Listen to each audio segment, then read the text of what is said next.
आज हम 8वीं कक्षा फाइनल एग्जाम का पेपर पैटर्न देखते हैं। प्रश्न पत्रिकायाः स्वरूपम। इसमें 10 क्वेश्चंस होंगे।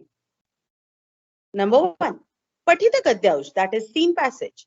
एकपदेन उत्तरतः पूर्णवाक्येन उत्तरतः भाषिक कार्य। भाषिक कार्य में डू एज डायरेक्टेड होगा।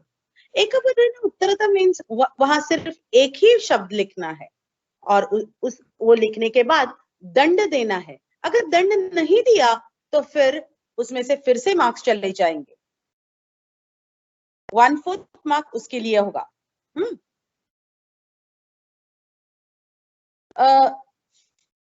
भाषिक कार्य मतलब डू एज डायरेक्टेड। कभी इसमें विभक्ति पूछी गई, एक शब्द दिया होगा, कभी उसकी विभक्ति, कभी वचन, कभी लकार या कभी अव्यय, ये पूछा होगा। सिमिलरली क्वेश्चन नंबर 2, पठित गद्यांश। 2 लेसन है, एक पोएम है, तो 2 पठित गद्यांश मतलब एक हर एक लेसन में से एक एक पैसेज होगा। तो वो रहेगा। तो उसके लिए भी जो मार्क्स डिस्ट्रीब्यूशन है वो प्रश्न क्रमांक 1 जैसा ही रहेगा। लेसन्स हो गए संसार सागर से नायकः और गृहम शून्यम सुताम विना। क्वेश्चन नंबर 3 होगा पठित पद्यांश। उसके लिए कविता होगी नीति नवनीतम। उसके लिए 2 प्रकार के प्रश्न होंगे। एक भावार्थम लिखत, मतलब उसका भावार्थ ट्रांसलेशन वो लिखना है। यहाँ हर एक वर्ड का वैसे ट्रांसलेशन मत लिखो, पूरे सुभाषित का आपको भावार्थ लिखना है। The question will carry 2 marks. Then पूर्ण वाक्य न उत्तरत, फिर मैं दूसरा वहां सुभाषित दूंगी और उस सुभाषित के लिए सिर्फ पूर्ण वाक्य न उत्तरत ऐसा ही प्रश्न होगा, एक पदे न उत्तरत नहीं होगा। सो ये 2 मार्क्स के लिए रहेगा। तो 2 और 2 ये 4 हो गए। फिर चौथा रहेगा रिक्त स्थानानि पूरयत। ये नाम पर आधारित होगा। यहाँ रुकारांत पुल्लिंगी, रुकारांत स्त्रीलिंगी, नकारांत पुल्लिंगी ये शब्द होंगे। तो इसमें हर एक जो है वो हर एक ये ब्लैंक फॉर्म में होगा। रिक्त स्थानानि पूरा, रिक्त स्थानानि ब्लैंक्स, पूरयत कंप्लीट और फिल इन द ब्लैंक्स, रिक्त स्थानानि पूरयत fill in the blanks. Half mark के लिए होगा ऐसे 8 आपको भरने हैं, तो वो हो गए 4। यहाँ ऑप्शंस बहुत सारे होंगे, उसमें से आपको 8 लिखने हैं। मैं ऐसा कहूंगी कि आप पूरा दिस थिंग पेपर ऑप्शंस के साथ लिखो, मतलब अगर एक भी गलत हो तो दूसरे में आपको मार्क्स मिल सकते हैं। क्वेश्चन नंबर 5, ये सर्वनाम दैट इज प्रोनाउन पर आधारित होगा। रिक्त स्थानानि पूरयत, the question will carry half into 8 equal to 4. इसमें यत् तद इदम ये तीनों जेंडर्स में होगा, पुल्लिंग स्त्रीलिंग नपुंसकलिंग, एंड अस्मद एंड निष्मद ये भी होगा, लेकिन इसका एक ही है, एक ही जेंडर है, इसका कोई 3 जेंडर्स नहीं है। तो इसे भी एनी 8 इसे भी मैंने ऑप्शंस दिए हैं। क्वेश्चन नंबर 6 लकार पर आधारित होगा, tense. Question number 4 nouns, question number 5 pronouns, question number 6 tense. इसमें लकार में मैंने, जैसा हमने पिछले एग्जाम में देखा था कि लकार परिवर्तनम कुरुत, यह मैंने लकार परिवर्तन नहीं लिया है, यह ये लकार पर आधारित है, लेकिन यहाँ आपको शुद्धि करनी होगी। उसमें लकार और कर्ता ये दोनों ही ये आपको बड़े अच्छी तरह से आने चाहिए। एग्जाम के वक्त जैसे ही एग्जाम शुरू होती है, आप रफ पेज पर पेंसिल से सभी लकार के एंडिंग्स और कर्ता तालिका लिखो तो ये इजी होगा। इसे भी मैंने 1-2 ऑप्शंस दिए हैं, लेकिन उसमें से आपको सिर्फ 4 ही करने हैं। क्वेश्चन नंबर 7 उपपद विभक्ति का होगा।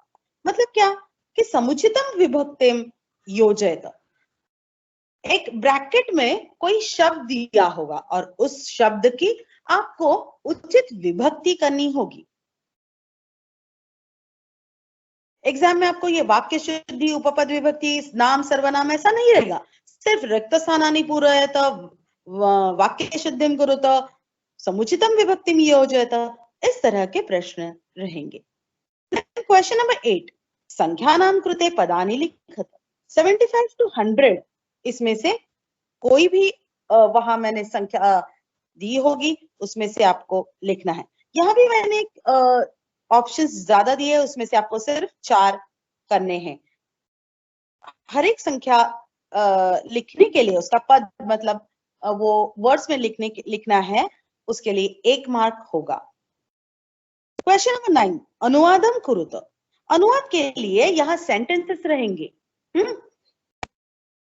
अनुवाद के लिए यहाँ सेंटेंसेस रहेंगे और वो सेंटेंसेस आपको इंग्लिश सेंटेंसेस हो गए, वो आपको संस्कृत में कन्वर्ट करने हैं।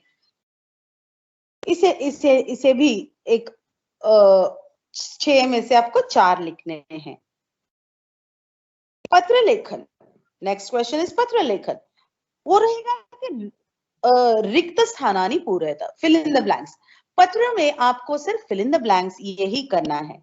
उसके लिए भी 5 ब्लैंक्स हो गए, उसमें से आपको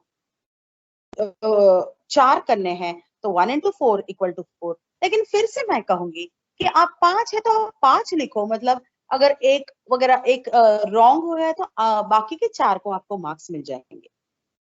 एक बात मुझे करेक्ट करनी है कि जो ट्रांसलेट इन संस्कृत का जो क्वेश्चन है दैट इज अनुवादम कुरुत, तो उसके लिए आपको एक बात मुझे आपको बतानी है, मुझे करेक्ट करना है मुझे खुद को, कि जो आज्ञार्थ दैट इज इंपरेटिव मूड, उसके लिए जो इंग्लिश में वर्ड रहेगा वो मस्ट रहेगा और शुड जो रहेगा वो विधिलिंग के लिए रहेगा।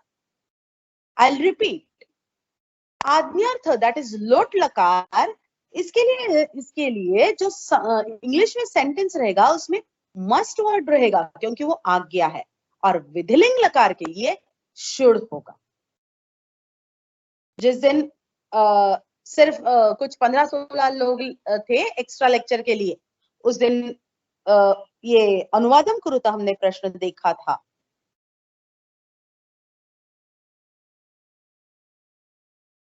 एक्चुअली वो अनुवादम कुरुता हमने पहले किया है, लेकिन सिर्फ उस दिन रिवीजन हमने की थी। तो आपको क्या याद रखना है कि लोट लकार के लिए मस्ट होगा, विधिलिंग लकार के लिए शुड होगा। यहां हमने फाइनल एग्जाम पेपर का पेपर पैटर्न दैट इज प्रश्न पत्रिकायाः स्वरूपम, ये हमने देखा है। Amrapali miss, you can stop recording.